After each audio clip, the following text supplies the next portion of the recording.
என்ன செய்யுங்க, நல்லா இருங்க. சிலர் நல்லா இருக்குன்னு என்ன சொல்லுவாங்க, சிலர் ஏதோ அப்படின்னு சொல்லுவாங்க.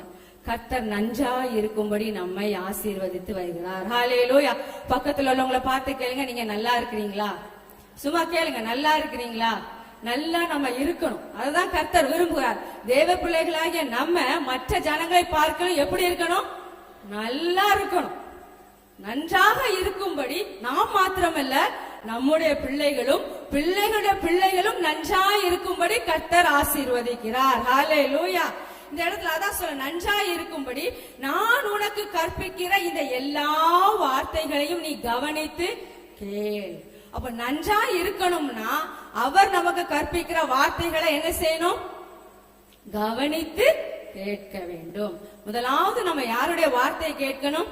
கர்த்தருடைய வார்த்தை. கர்த்தர் இஸ்ரவேல் ஜனங்களுக்கு பல காரியங்களை சொல்லிக் கொடுக்கிறார். பல